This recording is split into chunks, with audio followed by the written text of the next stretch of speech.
Oh, and we are live on Discovery Paranormal, and we're gonna go into a little place called the lab. And you ever go into the lab, and create something? Yeah, science class. Go in there. I had a science teacher, nice guy. He had a stroke though, so he would talk with his eyes closed half the time, and kids would get up and leave. But nice guy, knew a lot about science, taught me all about the Bunsen burner, that type of thing.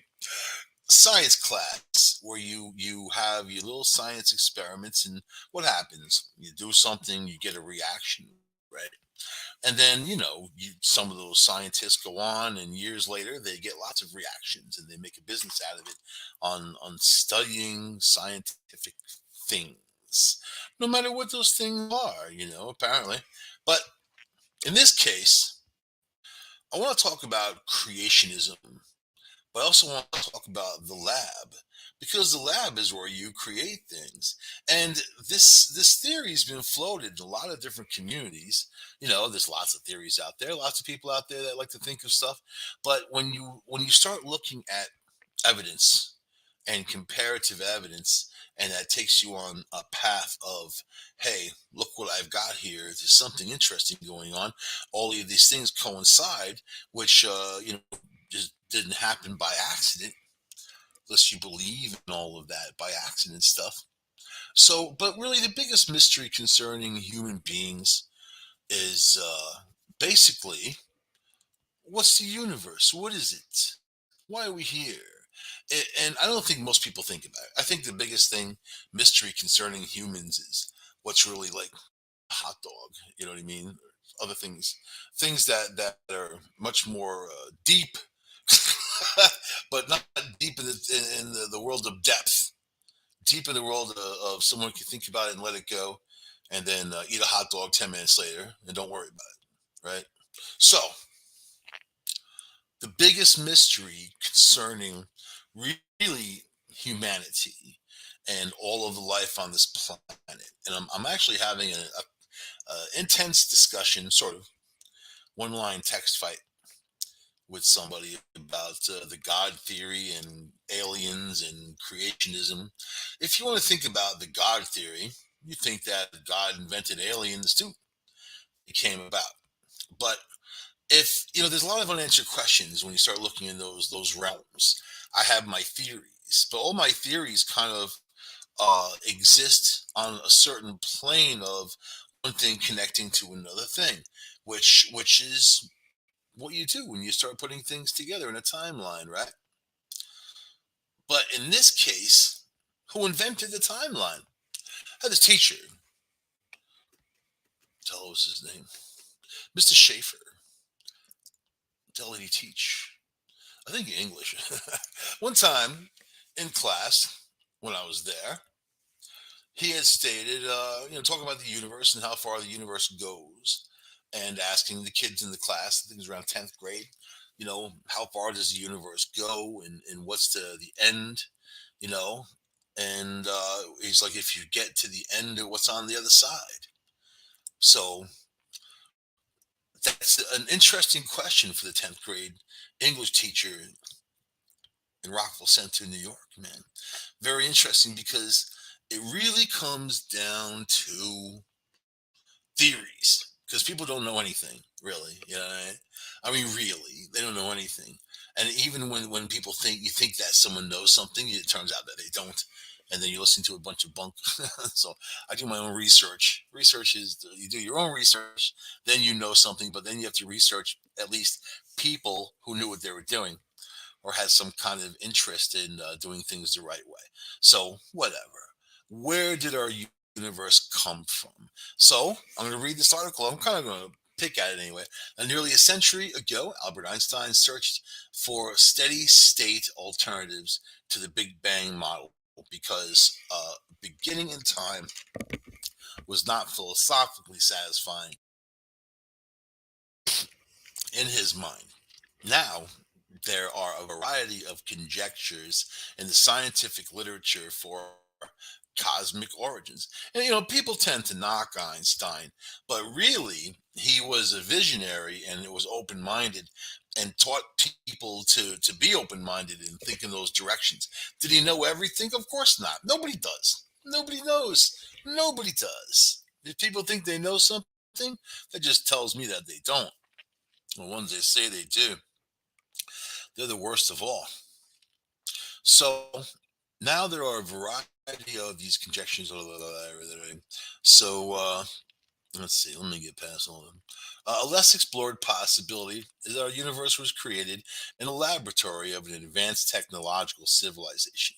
Since our universe has a flat geometry, and I'm going to explain to you what that means. Okay, because this is interesting, right? About the shape of the universe. So the shape of the universe in physical cosmology is the local and global geometry of the universe.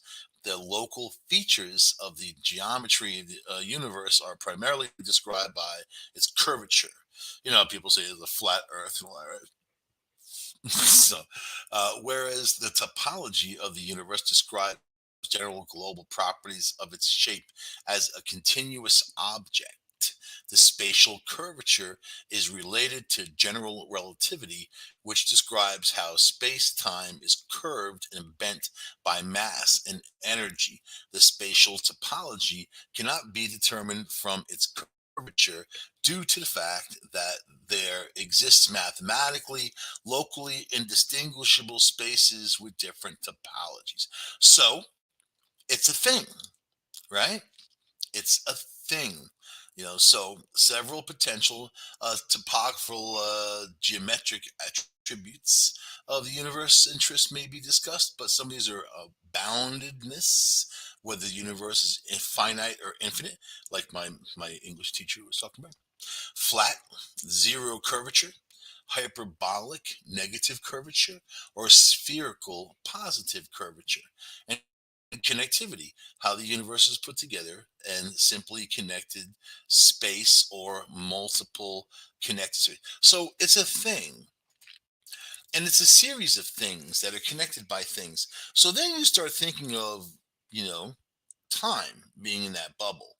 And then as it curves for gravity, whatever, we've seen that time can be adjusted, time can change. And the theory, you go out there in space and come back, your body's only going to age a short time, but then, you're going to be older, people will be older on the planet, whatever, all kinds like that. That'd be interesting in of itself, right? But in this case, if you can divide something into a thing, you can examine it, right? So the possible origin story unifies the religious notion of a creator with the secular notion of quantum gravity. So here you have it, bringing Jesus and science side by side. Whoever said it wasn't? The people that wanted to run away from that were the ones that didn't want you to hear stuff to begin with. It's like the whole Twitter thing, right? I love this guy, Elon Musk, and I don't like people in general, but this dude I love because he is using his billions for good and not evil, man. And especially when you can torture these fanatics, the people that are out there that control social media, where if you have a conservative voice, they need to stomp on that voice, So that that's not free speech. Free speech allows input from all different groups and all different people, and you can debate people. But the limousine liberals, they don't like that. They don't want it. They don't like it, and they want to be able to control anything that challenges their feelings. They're going to be against. That's not the American way, right? So anyway, that reminds me of that. Whatever the hell I was talking about. So the whole story of the creator, when people say, well, there's a God, there's a creator, and whatever, this kind of reinforces that in a way that it was a creation. Think of the story of Adam and Eve, and also before Eve, you had another. You know what I mean? And there's stories that they in religion didn't want people to hear, and they tried to hide them even in their writings, or destroy writings. And the Catholics were weird about destroying writings because even though they knew it was information they didn't want to get out, in the same sense, it was had a connection with God. So they feel like if they destroyed it, they'd be destroyed themselves, right? Not all the other evil that they've done, just that. You know what I mean? So I think that I think if you look at those stories and apply science to them, which is what ancient alien type of people do, a lot comes from that. But that's more of the creation story. You have to divide your stories. There's the stories of when everything happened, everything was created, and then there's other stories that happen thereafter. You know what I mean? So when people think of like aliens, you you got to know that if there were civilizations that have been around sometimes for millions of years, they're going to be more advanced technologically. If they're from a different place, they're going to have different elements to draw from that might also help them be more advanced technologically, right? And then overall time. Look at human beings. Humans haven't been around that long, and just industrialized maybe the last 200 years. So and people can't agree or get along on anything, and there's so much discourse into the human race, which is really too bad because as for the world of progress, if you ask me, do I think humans have made progress? Sure. If I visit back in 100 years, from 100 years ago, I think we've made progress. I think we've made progress from 100 years before that. There still elements that need to change, of course, but now you have an unbelievable amount of people on the planet. Almost 8 billion people. There's a lot of starvation. There's a lot of suffering. There's a lot of dirty water, dirty food, and then you have people with this war all the time, right? It doesn't take much. All you need is one nut with some nuclear weapons, and then people are going to pay attention, right? Anyway, that's not this.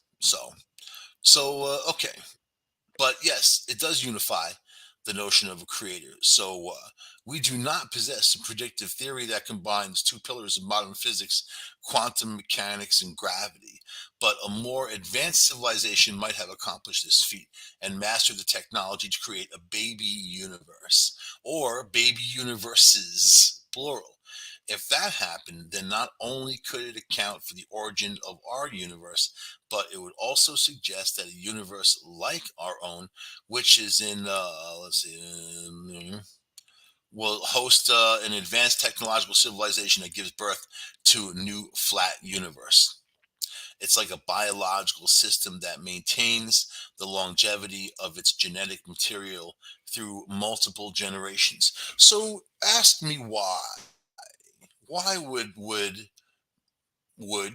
I want to do something like this? I just told you about the hot dog, One of my friends posted a video. That's why it's haunting me. You can't unsee stuff, you know what I mean? And you have to look. You just have to. That's social media, you know. But put a microscope on almost anything you eat, and you're not going to want to eat it because it's going to be all nasty and stuff.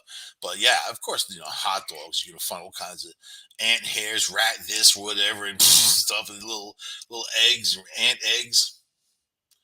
Ugh, you know what I mean? But yeah, that's exactly like that, like a little universe. It's a little microscopic universe. So our universe was not selected for us to exist in, as suggested by conventional anthropic reasoning, but rather it was selected such that it would give rise to civilizations which are much more advanced than we are. The ones in the discs, right, with the big heads and the big eyes. You know what I mean? And I'm not knocking their looks. I'm just saying they stand out in the crowd. Those smarter kids of our cosmic block, which are capable of developing the technology needed to produce baby universes, are the drivers of the cosmic Darwinian selection process, whereas we cannot enable, basically, as of yet, the rebirth of the cosmic conditions that led to our existence. We as humans can't even mimic our own atmosphere, basically. you know. So remember the biodome that they put, and they were so arrogant to say that it worked, and it turned out they were lying for 2 years, that they were piping oxygen in there and food. When people have to freaking lie about it, you know, just do your work and tell the truth. I don't get that, but yeah, I do get it because they want to sit in there. They're having a good time. They're scientists. They're getting paid tons of money and grant money for sitting in this biodome. Yeah, yeah, yeah. I think they had Pauly Shore with them or something, something like that.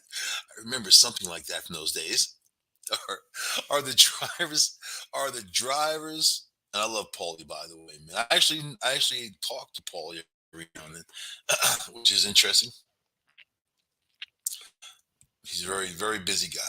Are the drivers of the cosmic Darwinian selection process, whereas we cannot enable as of yet the rebirth. So I said that already. One way to put it is our civilization is still cosmologically sterile, right? Since we can't reproduce the world that made us. So put that in your pipe and smoke it, you know? So where do you find yourself in all of this? You know what I mean?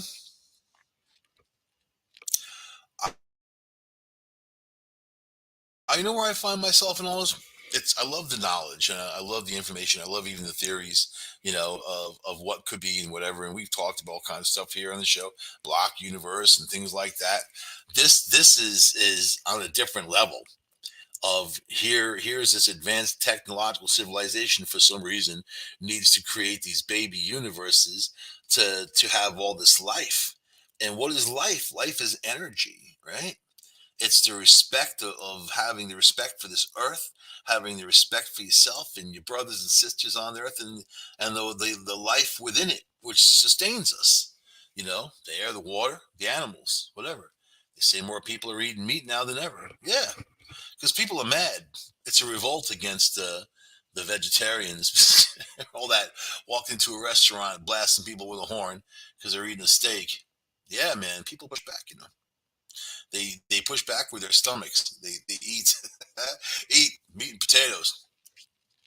So okay, so now we're thinking of we have a different perspective, the technological level of civilizations, and really, like I said, with humans, there's still humans on the planet that wear loincloths and they're headhunters. They're cannibals and whatever.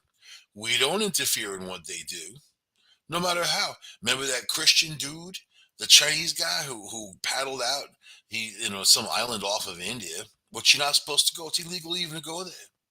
And there's headhunters. You know what they did? They killed him. Then you had all these Christian groups. You should go there and arrest those people and get the ones who killed them. Arrest the headhunters, right? Because this guy was told not to go there. He broke the law of going there, and he went there, and he got his ass handed to him. And you're supposed to go arrest some headhunters? Yeah, yeah, yeah, yeah, yeah. That's these. They're nuts. They're crazy saying that. I know if I don't want to get killed by a headhunter, I don't go there. There's parts of America I don't go because this is too dangerous. Let alone headhunters included. Let alone. So now I seek nature. I kind of like wallowing in my own nature. So as of now, we are humans, a very low level technologically civilization. Technologically, we don't have anything, right? We're still fighting over electric cars and this, and put up this panel or that wind turbine is going to save your life. And, then a crisis comes along and you see how you get kicked in the nuts with the oil crisis, you know, because we rely on it. Humans are marinated in oil. It's not something you can easily separate from. It takes generations sometimes to change that kind of thing. And also, you need new technologies that will come out that will enable that change, right? Anyway, so low level enough to have a guy with nuclear weapons destroy a country because he wants to, and rape carnage among men, women, children, just completely destroy them. Cities that are 2,000 years old. That's humans, and yeah, not everybody's like that, but yeah, people allow it to happen. We have allowed this to happen. You know what I mean? And if you act as a world, then you can get stuff done. It's hard to act as an individual and get stuff done. You can do it over time. If there's one fool left to fight, the war is not over. You know, but in this case, shit, these fools are getting people killed, right?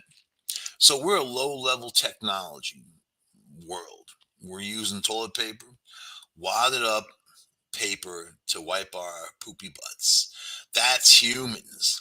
I don't even want to get into people who pick their boogers and eat them. You think any advanced civilization is going to look at this mess and say, "Oh, we need this," you know?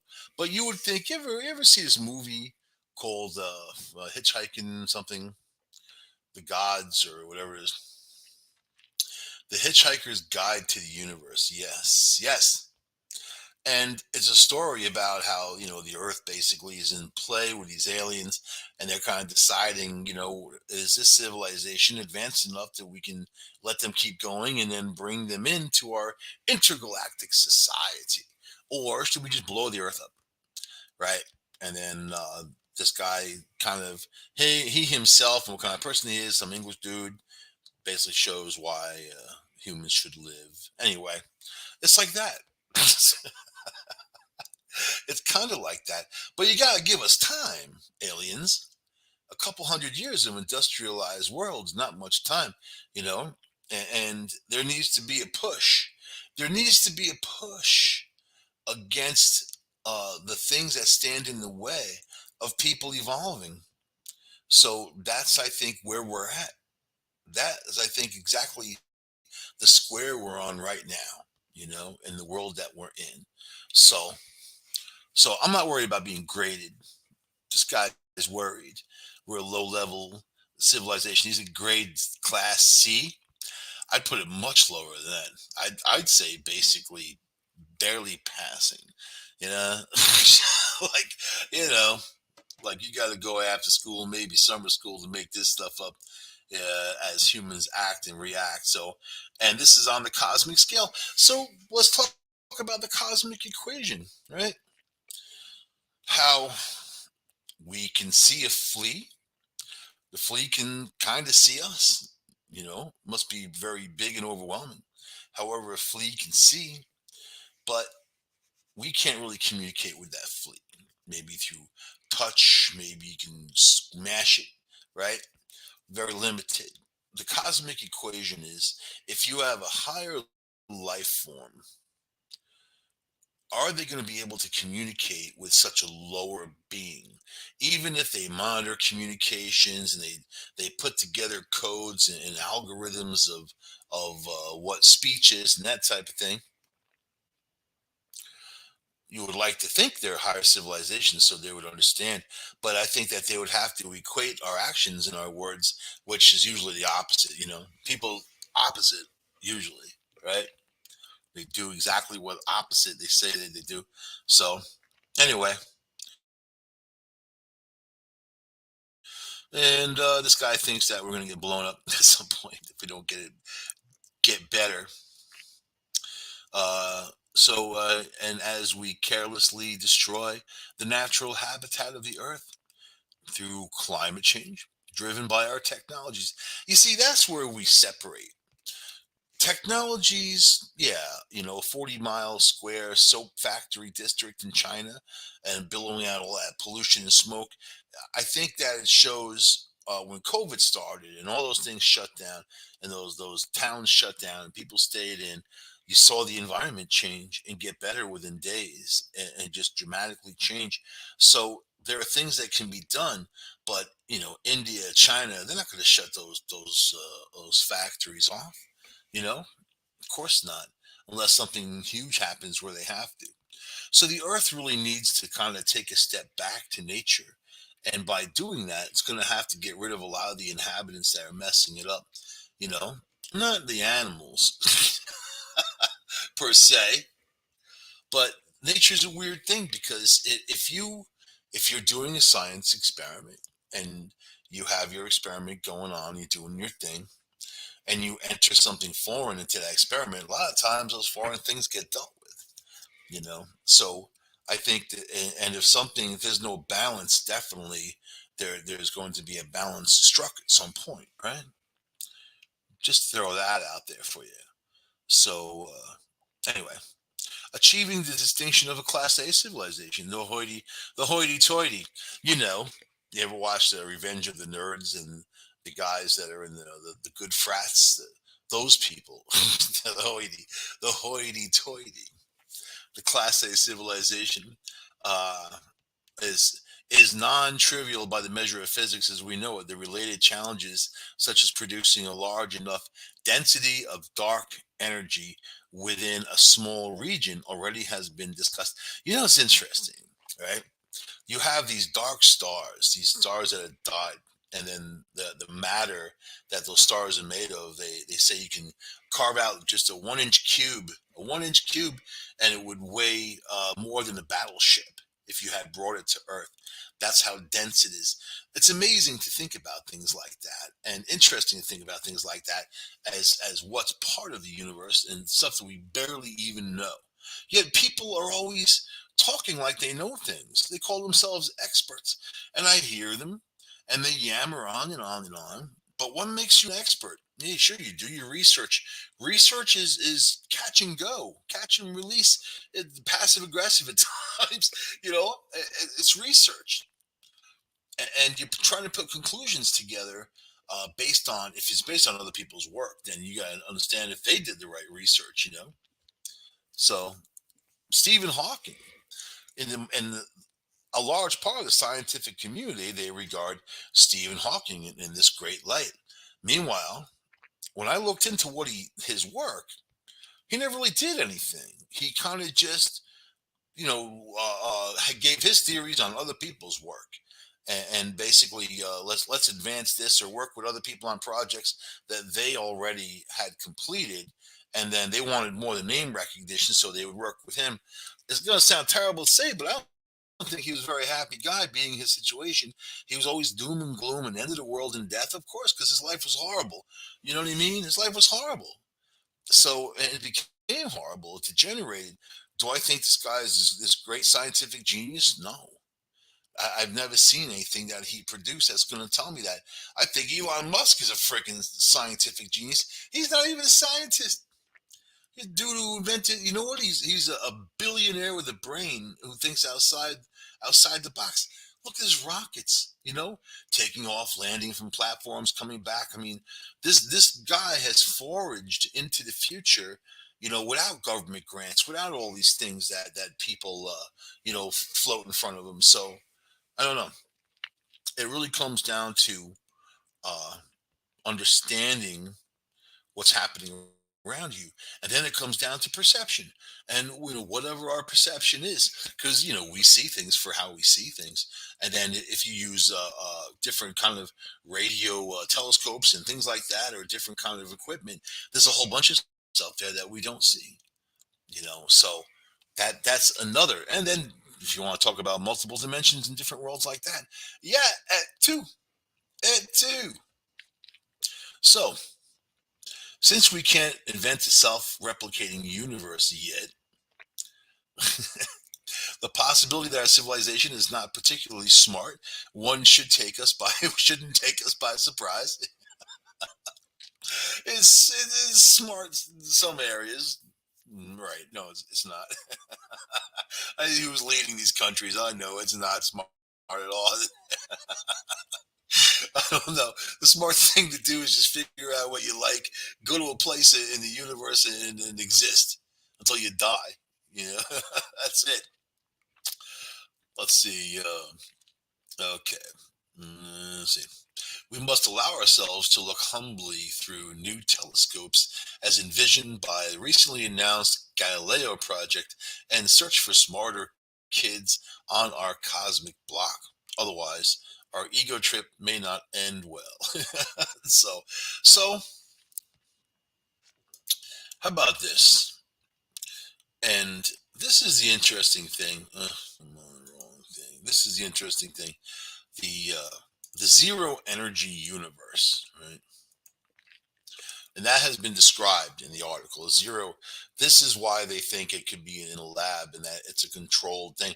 You know how you have even limited choices, even in music, or actors.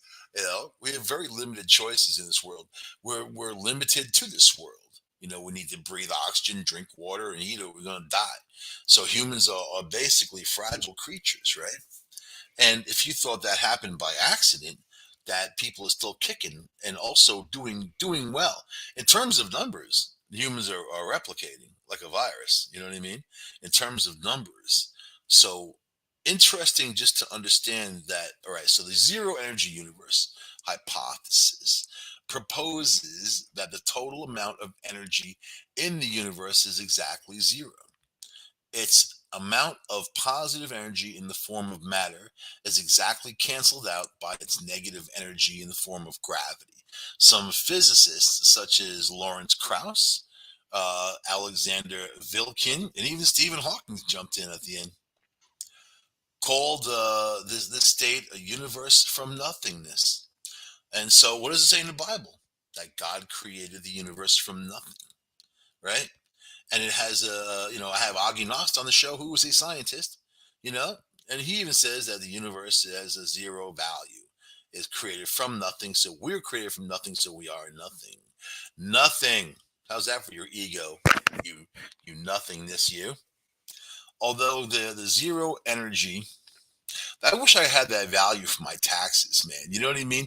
If I identified as like a non-taxpayer, somebody here, or I've hit that what do they call it? That the quota, the limit. I've hit the cap, a tax cap. You get to a certain point and you're good. You get to keep some of your money. I want to do that, man. So I'm identifying as a lot of things these days. Pirate too, So yes. So the hypothesis is broadly discussed in popular sources.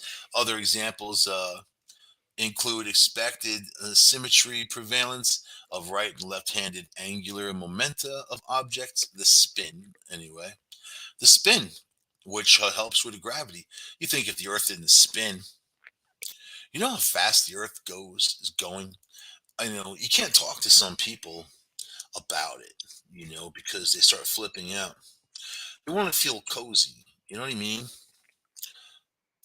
Like when I say cozy, I mean they want to be able to go home and go to bed and think that they're going to be okay and kind of cozy. But and their house is solid, their apartment, their bed, they know it's tangible, right? They think it's there anyway. They can touch it, they're part of it. But at the same time, they don't think that, we're on this earth, which is just a big, ball of rock and mud and flame hurtling through the universe. So let's see. Let's see so the Earth, the Earth covers around at nearly 67,000 miles per hour, 30 kilometers per second, or 67,000 miles per hour. In addition, our solar system, Earth and all, whirls around the center of our galaxy at some 490,000 miles per hour. So, if you think about it, and you got to like do the math and, how fast the earth is really truly traveling through space, man. It's mind-boggling, and we're still here. We can walk outside and walk around and drive and even get into an airplane and fly and nothing that, because we're protected by all this, right? So here we go. The earth is screaming through space at 1.3 million miles per hour. Phew. 1.3 million miles per hour. And you're complaining about gas prices just like that. And you can, so it's a little blue dot. You ever see a picture of the Earth from these satellites that we send out there? And you see this beautiful little blue dot. And when you're looking at it from far away, you're thinking like it's so beautiful. You're not thinking of all the drama, all the stuff, social media. You're not thinking of Fox TV. You're not thinking of everybody's hate and anguish and anger and all these people just writhing around like a bunch of snakes intertwined, attacking each other and whatever. Ugh, that, that, at the same time, that ball is traveling at 1.3 million miles per hour through space, right? You got to think about asteroids. You know, Bruce Willis ain't gonna do it. Not gonna save the day. There's things, and then people, oh, there's alien species that'll protect us and whatever. I don't think they protect anybody yet. But I think that as we let me get back to my zero energy. All right, and so okay, the we got through the hypothesis of the zero energy, and okay, it's observed the flatness of the universe, the equal prevalence of positive and negative charges, opposing particles spin in quantum mechanics, opposing particles spin in quantum mechanics. In the quantum mechanic world, in the microphysics world, it does the opposite of our macro level world. So and there's things that happen for no rhyme nor reason in the quantum level, especially in quantum tunneling, which we're just starting to scratch the surface as humans. If anything, we've come that far, to get to trying to look through the window of quantum mechanics, right? So as well as let's see, electromagnetic waves, like radio waves travel the same speed as the sun, if you know that. But all right, so during World War II, it was Pascal Jordan who first suggested that since the positive energy of the star's mass and the negative energy of its gravitational field together may have zero total energy because they balance each other out, right? Uh, so if you think of it, Einstein went a long way in getting a running start, helping others to get on that path, as long as they can think outside the box, you know. So you know, and then of course they did a lot of experiments around the whole zero energy universe. But if you put those two things together, of it's a thing and it's zero energy, I think you've got something. I think you've got something, So, and that brings you to time travel. You know, I'm not going to talk about time travel because we got to go in a few minutes, but time travel. There's no mathematical block for time travel. So when people argue that we can't do it, and say you can't do it yet, if there's no mathematical block, it's something that can be achieved one day. However it happens. I mean, there's also limited time travel. And if what you think of time, if time isn't as rock solid as people think it is, it can be manipulated. I know things are changing. I don't know, man. There's some weird stuff happening in the world. Even when Trump became president, that was a whole weird thing in of itself. There's a lot of things you have to say. It doesn't make any sense. Ah, I love coffee. Love coffee. So one of my listeners wrote at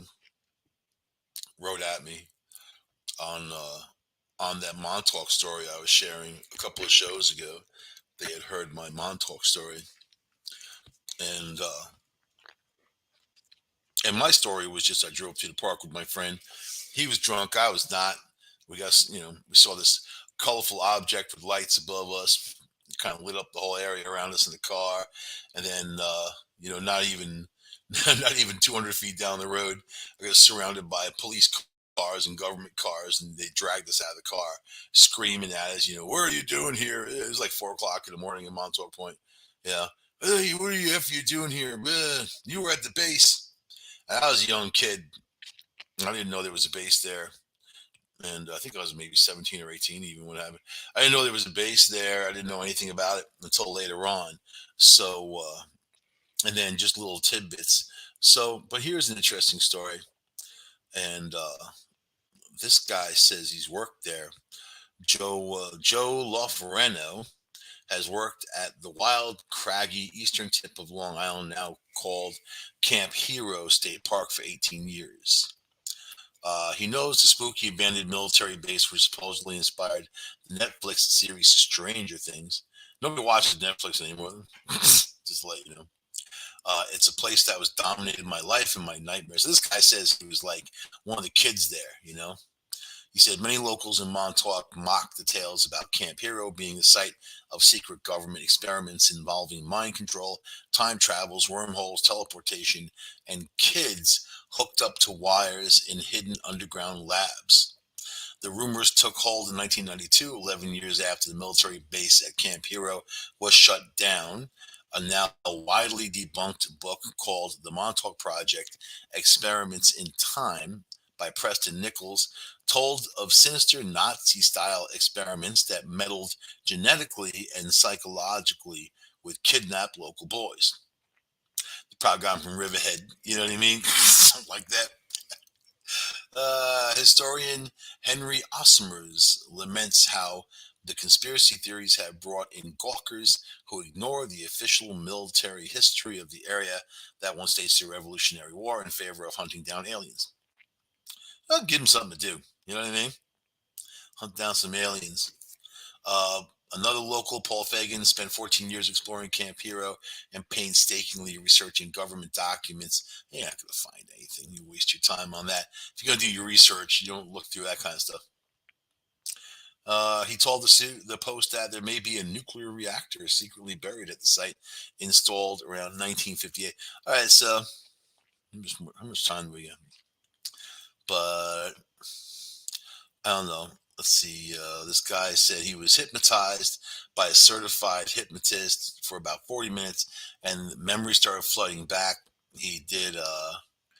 They said they did a very bad thing to us. We were just little kids. They had no right to experiment on us. It was very dark, very evil thing.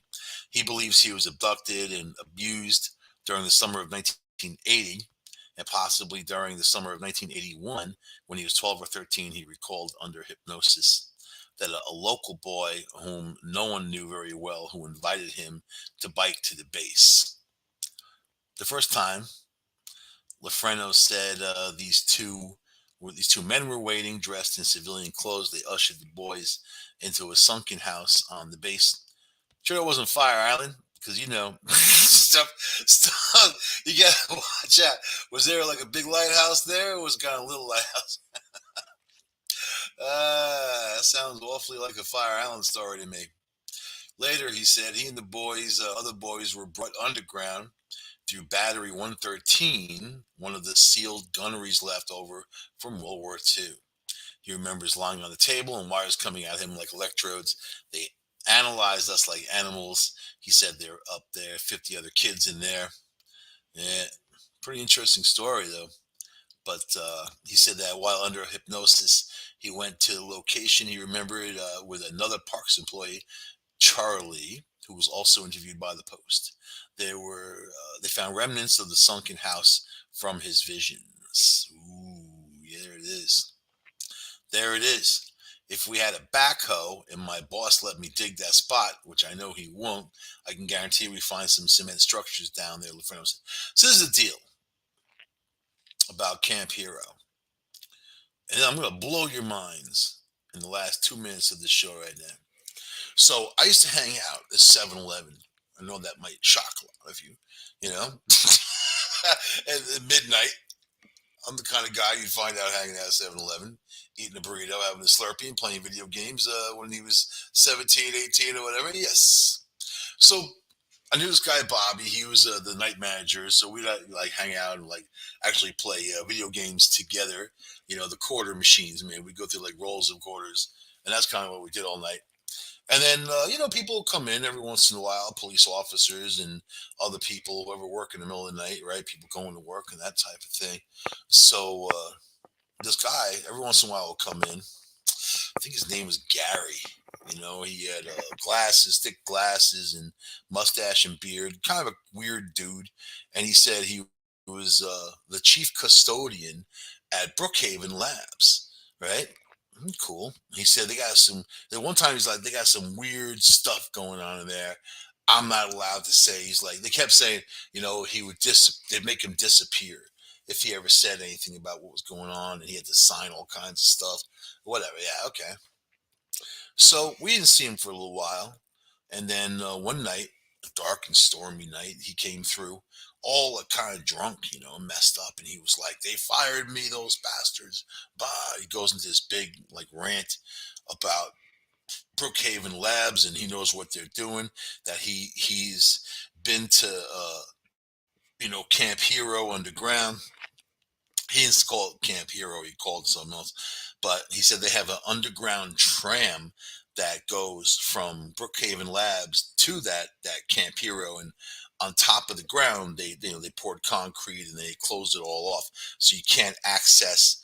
He's like they said there was 30 floors underneath there, 30 floors straight down, and you can't access them from anywhere around there. You have to access it from this tram from Brookhaven Labs. And he said they have experiments going on in there and crazy stuff. And he's like, what they're trying to crossbreed things. And man, he was going off. And so Bobby and I just thought, guy's drunk and crazy. And I always have a little head for conspiracy. So I'm like, yeah, it could be, You never know. You never know until you know. And sometimes even when you know, you don't know. And then, he took off. We asked him if he was okay to drive and all that other stuff. He had been sitting there drinking coffee for like an hour or whatever, telling us this stuff.